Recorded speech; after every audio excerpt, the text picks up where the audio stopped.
Hey guys, so happy new year first of all, and second of all, I cannot believe 2018 is over. Oh my god, where did the time go? Let's take a look at my bullet journal page per page and see what it is that I did this year, honestly. So I always do a key regardless. It's just part of the deal, right? My index, and you'll see right off the bat, I make boo-boos, I make mistakes, and I cover them up with these little boo-boo stickers. My word for the year was try, and I absolutely loved it. It was my first time trying this out. It worked out incredibly well. My future log, very colorful, very useful. I love this spread. I will continue it. I believe this is my second year doing this. It's not detailed, but this is how I keep track of things that are coming up, and whether they happen or they don't happen and they end up getting blacked out, I don't mind it at all. Birthday tracker was not good for me. It was too early on in the book. I did not reference it enough, and even though I only keep track of my family, somehow I ended up missing a very, very important birthday. This was my goals page. I love this doodle. I found it somewhere, I can't remember now where. Maybe you can reference it up in the cards to my setup video. This is my bucket list. Okay, so some fancy lettering here. For January, my monthly, you will see this is my go-to monthly spread. It changes a little bit further on, but for the most part, this is me. I found it. Gratitude always changes, and my setup does also, but there's always a lot of color. And the script you see, that's just me journaling and finding new and different ways to incorporate that.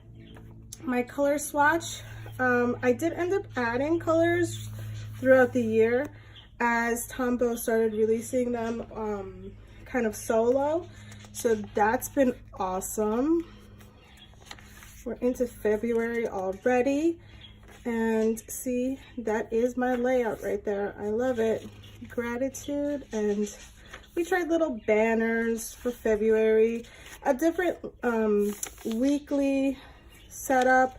Space was too small. I didn't love it, but I do tend to give it an entire month just to make sure that I don't love it. A self-tracker. I started doing self-care in February. I was still doing doodle challenges on a single page. Tried some washi here for the first time in my bullet journal. And there's that monthly spread in March. I started picking like color themes that I kind of liked. Here I tried a vertical planning.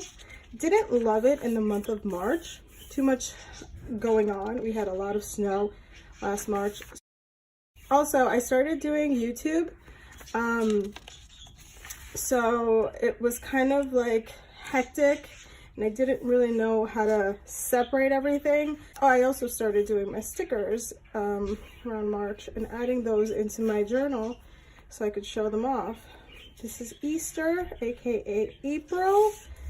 And here I had some golden pink, I believe was my theme. I tried the mood mandala. Didn't love that.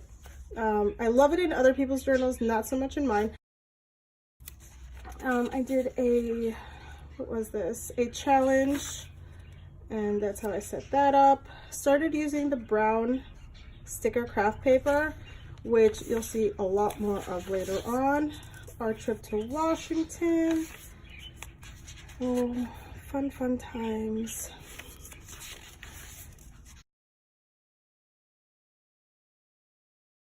This is where I had the courage to make a new friend, and I met Rio Buju, which I will link down below.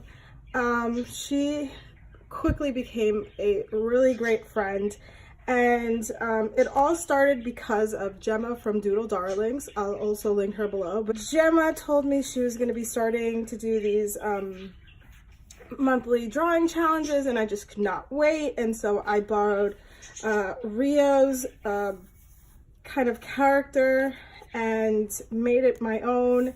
And so we started doing these monthly challenges, and I incorporated into my entire month, making it my theme. This was Carnival, and I loved it because it was my birthday also. So I had a lot of fun, and I finally watched Star Wars.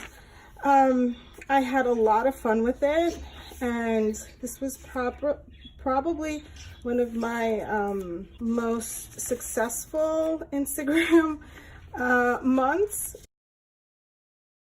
Then came June, and again, Gemma came to me and she said, I'm doing another Doodle Day challenge, and I said, I am on board. And this time it was like favorite childhood books, and the hashtag is just doodling a daily in June, and people are so creative with these, and this is sort of what I came up with.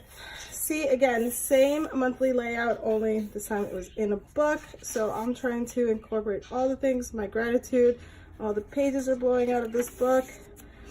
I started doing this circular tracker.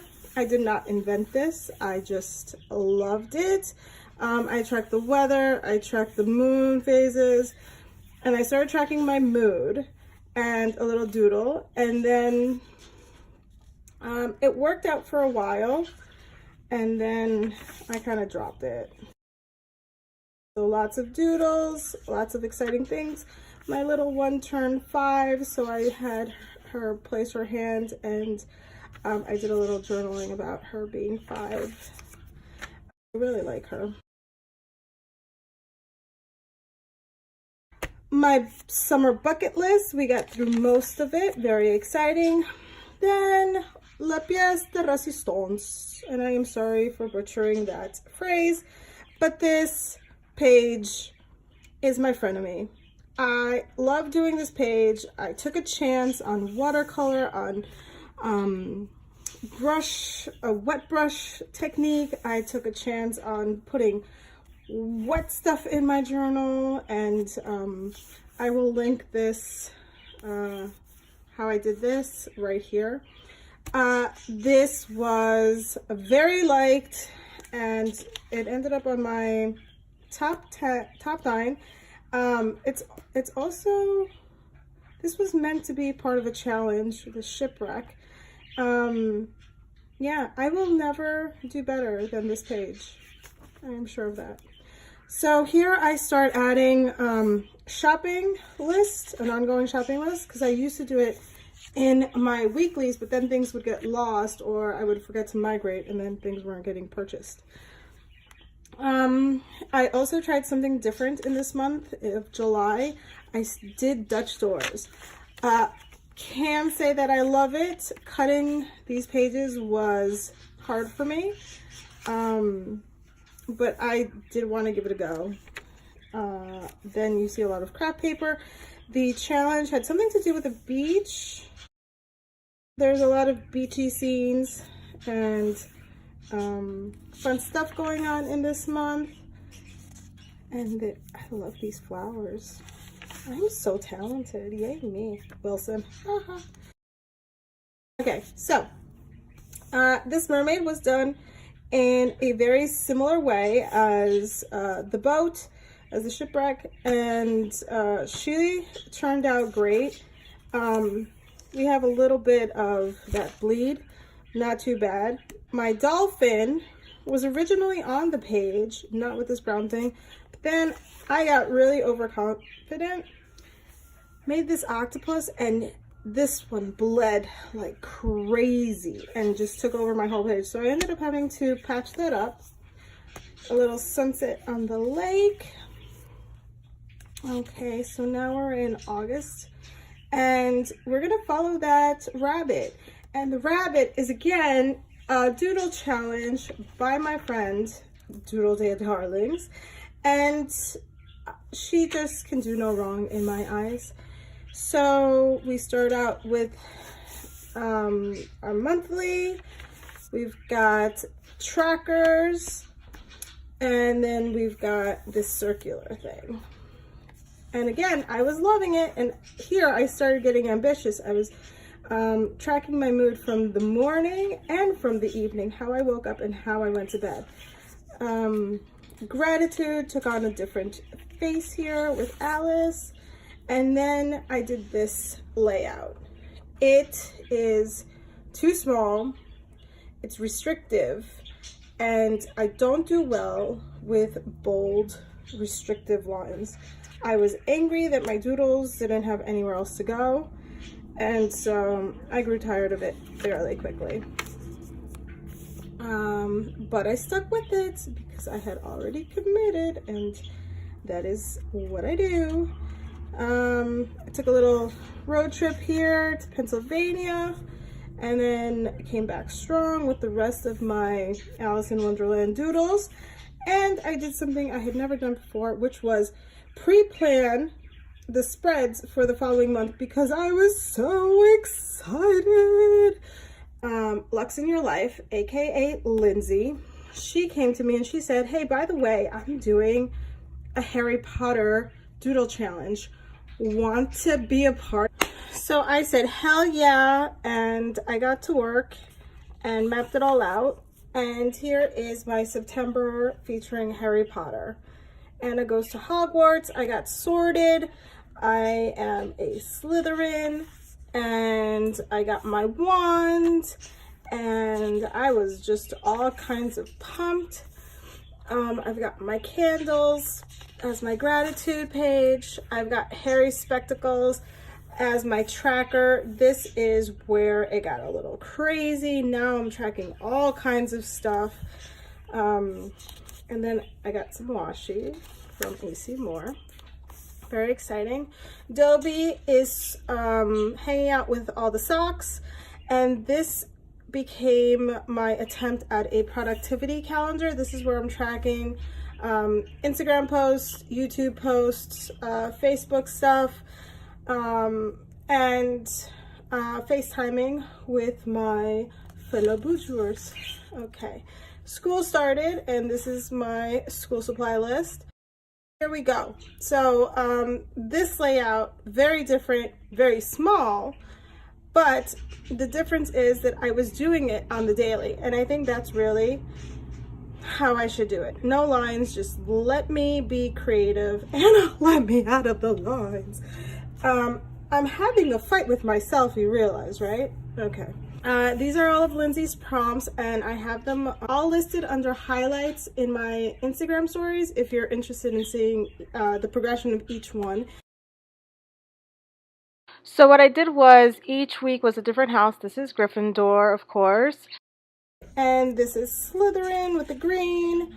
And then we've got Hufflepuff, and we got parakeets, which you're probably hearing in the background. Here is Ravenclaw, and the month ends with my fall TV show lineup, which I love. I will keep using this journal until May, when all the shows end and I'm done tracking them. I do reference this list every time I turn on the TV, so I'm kind of crazy, but we already knew that, so here we are. October's challenge was Tim Burton and all things Tim Burton. This time around I went in with some paint. I was really bold, really bold, but I love the fact that this paper really stood up to all the things that I threw at it. It's pretty amazing. This is now that tracker where I have all of my stuff, and then down here I have like a little list of ideas of what to do. It's working out great. We've got Morticia with my gratitude, and just a lot of little doodles from different challenges. I did a few of them. This is my own sticker, ode to The Walking Dead, because that's the day it started. This was, funny enough, this is an actual prompt for the challenge, and it also happened to fall on my wedding anniversary. Happy 10 years. I take notes whenever I hang out with my FaceTime friends in case we have any crazy ideas. And self-care was one of our crazy ideas. We wanted to, along with the sleepless planner, I did a self-care challenge where we gave each other different things to do for a week that are good for us, but we don't necessarily like to do, like drink water or go for a walk. And I ended up coming up with like a little sticker sheet, which was really cute. Right here, you'll notice I did a little note of a swatch that the colors that I wanted to use specifically for the month of November. And on November 1st is the Day of the Dead, and I did this in commemoration of my great-great-grandparents. You're going to notice that all of a sudden I have a lot of stickers, and some of them are mine, some of them are not. A lot of amazing Instagram shops, and I will list some of my favorites down below. This is my gratitude feathers for the month of November. I've got my husband and my daughter's hands in here, and each one was a day. This is a little shaker that I did, but he's a little flat right now. So I ended up printing out some pictures I found on Pinterest and adding those all over this spread. This is my productivity. Also got taken over by stickers. A little inspiration, a little stamping. I mean, I really went all out. We've got washi. We've got all kinds of stuff happening here. This was Thanksgiving, the birth of Annie. If you don't know who Annie is, she is my little sticker gal. I have links for my sticker shop down below as well. Go and check her out. She's very happy and she likes doing all the things. And here she is, excited for December. Okay, then here's this. I found these clear pockets and put a little this paper. I love it. My daughter got it at school, and then we went to see Aquaman, so that had to go in there. Stickers from me, stickers from others. Love them all. You'll see that all in there. I bought my very first ticket for a planner event. I'll be going later on in January. I am very excited. This is my gratitude. Came back to this full page kind of deal. And my daughter lost her first tooth. I participated in Create December by Documented Journey, and I loved it. I went back to this kind of vertical, and it's not a plan per se because I closed down my shops for a little bit in December and kind of took a break from so much work. So I did a lot more just journaling of what I was grateful for or whatever happened that day or specific to the actual challenge. And I just kept track of the weather and the date on top. But what actually ended up happening was I got tired of doing the weather, so I created little weather icons for myself, and those are in my sticker shop down below.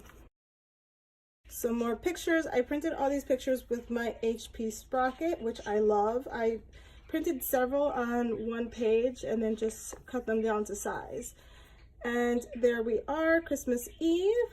This is out of a magazine. This tree is out of a magazine. I promised a friend that I would do some sort of collage in December, but I kind of failed. So that was my attempt. Right here, I'm counting down 1 month to the masquerade planner event that I'll be going to and what I'll be bringing. And this was a big hit. I just wanted a memory page to close out the year. And I thought, well, I was already using my HP Sprocket for Create December, so I said, why not do something where I take a picture or a couple pictures from each month and all the happiest memories and do a little something. I brought back this border thing that I had done in February, and just added some stuff, and I love how this came out. Super excited to close out the year in that way. Yeah, so this is kind of like me working through all the different ideas and how to simplify the things that I want to focus on. These are my plans for volume 4. Realistic view of what that journal will look like. So you'll see that they're already checked off because I've already started the other journal. So we've got the key, the index pages. Word of the year is still not cemented, although I do have a few ideas. That future log is done. Color swatch is the video before. I'll link that right up here in cards. Goals, roadmap, I'm still iffy about that. Bucket list, don't really know if I want like a yearly bucket list as opposed to a more seasonal or monthly one, if any. Splash pages, monthly tracker, work tracker plus notes, gratitude daily. Obviously I have some work to do in that other journal. This is my New Year's, which I have not added, what is going to go in here, which is a full picture of my entire family. For privacy's sake, I have not added it before I upload it, just because, you know, they may not all want to be YouTube stars. And then I will do a bit of journaling about the evening, which went amazing. Back here, I have my pocket, which is now all empty. My last little post-it note that's sad, that made it through the year, and some boo-boo stickers, which will now go and live in my other journal. And we will close this bad boy up and say goodbye. Well, not really, because we're still tracking TV shows, but you get the idea. All right, guys, I hope that you've enjoyed a walk through my memory lane. This video is long. We knew it would be long. I am sure you've already watched the walkthrough 2016, 2017. The pages have changed quite a bit. My style has evolved. I will probably later on in the month do another evolution of my style and look through all 3 journals, possibly 4, see what I'm doing in that dot grid, and take a look at that. If you have any suggestions about videos that you'd like to see in the new year, please do not hesitate to comment below or message me. Please find me on Instagram. I am much more active there. Either way, thank you so much for joining me. I love you so much for all of your support, kind words, and subscriptions. All right, guys, a happy, healthy new year, and I will see you guys real soon. All right, bye, guys. If you haven't already, please like and subscribe. Don't miss a thing. Thanks so much for watching. Bye.